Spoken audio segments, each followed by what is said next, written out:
If such a cabal now, if it really does exist, what are the potential consequences for transparency and accountability within the government? There's no transparency in any government anywhere in the world. There are the facts that the government wants you to know. There are the facts that they don't want you to know. I want to hear that the government can make you disappear. Yes, they can do that. So where's the transparency? Transparency in what form? You look at the indices of every nation. What is the cost of living? What's our GDP? What is our exchange rate? Who is fixing all of these things? It's not the common man in the street. Somebody powerful has to take that decision. Somebody powerful will have to say, we need to have strategic alliance with China or with USA. Yes. Somebody takes that decision. It is not everybody. The civil servant could write a very beautiful memo. And that beautiful memo can be destroyed by the advice of somebody in the cabal. Now, somebody came and said, Delta State government, the flyover bridge that was built at a full roundabout, it is not good. Let us pull it down and build another one. Let me not mention it, but when the engineer said, no, that's waste of state resources. Stood his ground. And they have to hold a strategic meeting with the governor. And the governor, because he has listening ear, said, wait, pull down this flyover. At what cost? Cost to the state. Then you will not build it. Maybe times two of what we have spent in building it. Yes. There's something wrong with the flyover. One is saying, let it go this way. And another one said, oh, it is better this way. If the bridge is built, it's built. And so the governor, in his wisdom, said, no, we're not going to be wasting our resources. I want to do one. When I am done with it, I move to another one. Yes. And I'm talking about the governor of Delta State, His Excellency, the Sheriff Oborewori. He believes if I have to spend money at all for any project, let me be done with this. And I know in the next 5-10 years, I'm not coming back to that same thing. Yeah. I will go for another one.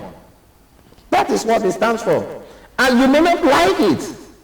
But the man is telling you, I want to conserve state resources. A cabal could be there to say, Your Excellency, you need to borrow. Then the man will ask you, why should I borrow? What am I borrowing for? And once you cannot convince him beyond reasonable doubt, you and your cabal idea will have to go back. That is street credibility. And so, by and large, a bad cabal are like the sniffing rats. Okay. They will get into your sound system and eat all your cables, even when it is not food. But a good one, while they are making money for themselves, they are helping the economy to grow. America signed $142 billion worth of contracts with Saudi Arabia. Yes. The biggest so far. Do you know that would translate to the American economy? Mr. President went to Saudi Arabia and signed a contract of how many $1 million to supply agricultural products to Saudi Arabia. That agreement has been reached, but how many of us has keyed into that agreement? Sometimes the cabal can be good, sometimes the cabal can be bad. But let us not say, oh, they are totally bad. Okay. Yeah, they have some positive influence. They are the people with international contacts. I recall, I read of it, I wasn't born then. During the Second World War, American government needed to have a base in Italy. What did they do? They went to Lucky Luciano, the greatest mafia that has ever risen in the world. Originally from Italy. Yes. And so they went to prison and said, we want to have a military base in Italy. give us a recommendation. So Luciano wrote in his handwriting and gave it to the American envoy. This man got to Sicily, got the head of the mafia, and gave a letter. And when they saw it, said, this is the personal handwriting of Lucky Luciano. Yes. So if Lucky Luciano is part of the American government, America will have a base in Sicily. So they gave them a base. It was from Sicily America began to launch across. So in a real sense, Luciano helped to shaping the pattern of the war. Yeah. So Cabal, Dalong said this Cabal is sophisticated. He has agreed that they are sophisticated. They are ambitious. He didn't tell us that their ambition is bad. Mm-hmm. He said they are ambitious. Yes. Good. So let's leave it to them. I recall when Mr. President, after winning the election, the first person he visited was Tony Elumelu. Yes. What do you think? There's a connectivity. Maybe Tony Elumelu is part of the system. Although a banker, that is there, is part of the decision-making body. Whatever they decide can stand. Let's leave it there. Wow. Well, it's quite an interesting one there. And, well, for some persons, they might feel that Dalong, being critical of the APC's political direction and internal structures, could have contributed to his belief in a presidential candidate. You know, how he has always been, not in support of the administration. Do you think that could have prompted him to come out now to openly begin to discuss the president's cabal? Sometimes I'm wary of utterances of those we call opinion leaders. Okay. Give him an appointment tomorrow. He will say something else. And so when some of them are talking, they're not talking because they want the betterment of everybody. Mr. President, I worked for you, you have not remembered me. They will do all the talking. Look at that man who was the spokesman for PDP. Got appointment under APC. Yes. The things he has been saying. It is stories change. So that long tomorrow, give him a ministerial appointment or ambassador appointment. Of course. Over time, I have not seen consistent men again. Men like late Professor Ayodele Awojobi. Men like, what's his name? Gani Fawihimi. Yeah. Men like Kone Umar. People who will say it is A. Put a gun on their head, they will say, tell you it is A. Yes. But sometimes people changes. Look at men like Tai Sholari of all the criticism. The moment they made him chairman of People's Bank, Bros review, so yeah, short nika again, you know, all of those things. So, Cabal, yes. Dalong, he has the right, freedom of expression, and all of that. But the question is, was he not part of the Buhari's administration? What did they do? I have stopped listening to some of these persons. Okay. Goodluck Jonathan is bad, Goodluck Jonathan is bad, so they formed the cabal. Bam! They voted him out of office. There came Mr. President, I'm talking of Muhammadu Buhari. Okay. For the 8 years, none of them said anything. None. Then a Southern now came in the person of Bola Ahmed Tinubu. All of a sudden, everybody is now shouting, he's running the country aground. For 8 years, people destroyed it. So sometimes we are confused. Who do we even believe? Who do we listen to? When it is paining you, you want everybody to sympathize with you. The one of us are suffering the same problem. Tragedy of silence. Nobody's talking. So at the moment, what I can tell you, the only man Bola Ahmed Tinubu listens to is Gilbert Shaguri. Okay. Can't find that name. Okay, now that you've mentioned that name, you know, during the interview, Dalong was actually asked to mention the names of the individuals he believes are part of the cabal, and he refrained from doing that. Do you think Dalong refraining from naming individuals he believes are part of this alleged cabal, do you think it's a bigger issue? Now, for security reasons, he may not just name names. Okay. He sought Mr. President in court. They can possibly have access to you. But I do know that if there's anybody Mr. President reports to or takes this superior advice from is Gilbert Chagoury.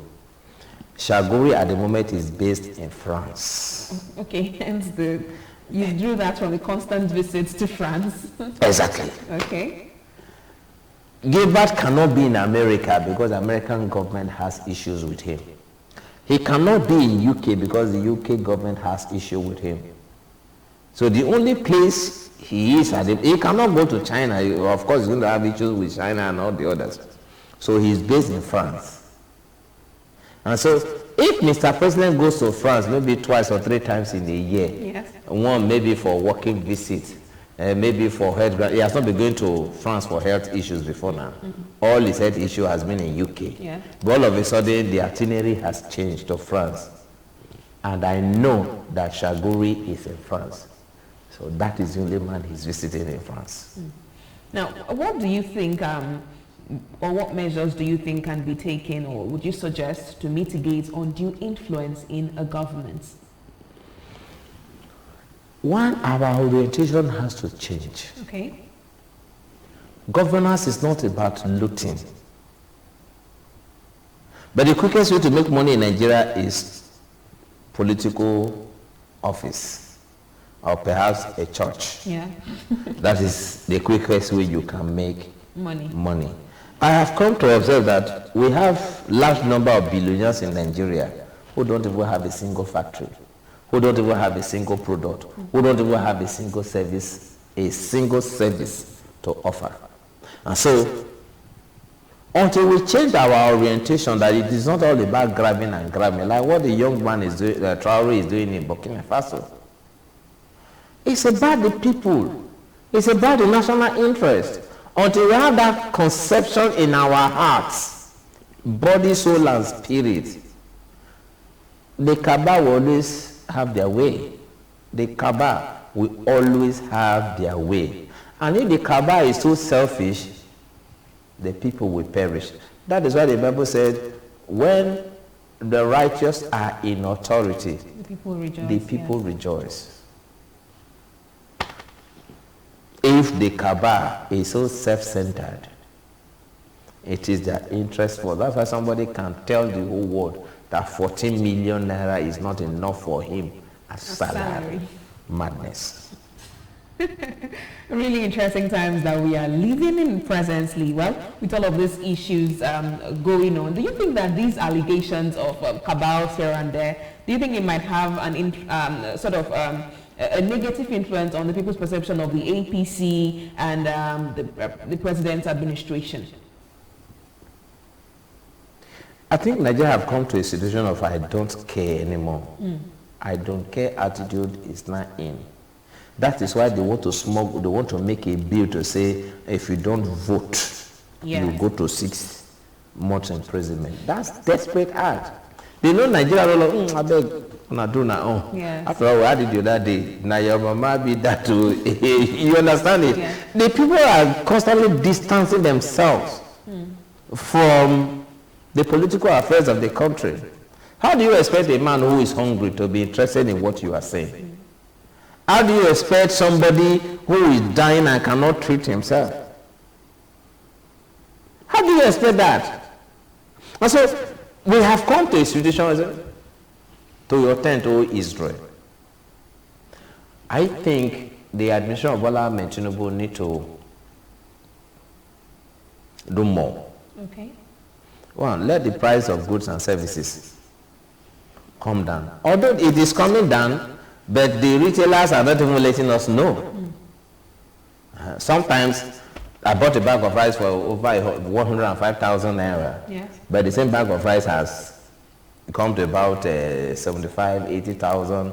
And recently they sold to some public persons at the rate of 41,000 naira. Okay. What is the magic? Certain things are happening somewhere. And I expect that it should happen more, so that the people can have faith, absolute confidence in you. Once they do that, Nigeria will be on a path for greater recovery. Until that happens, we are still where we are. All right, a path to greater recovery. Well, it's been an interesting conversation this morning. Thank you so much, Mr. Emmanuel Kuejebola, for being a part of the show today. Thank you.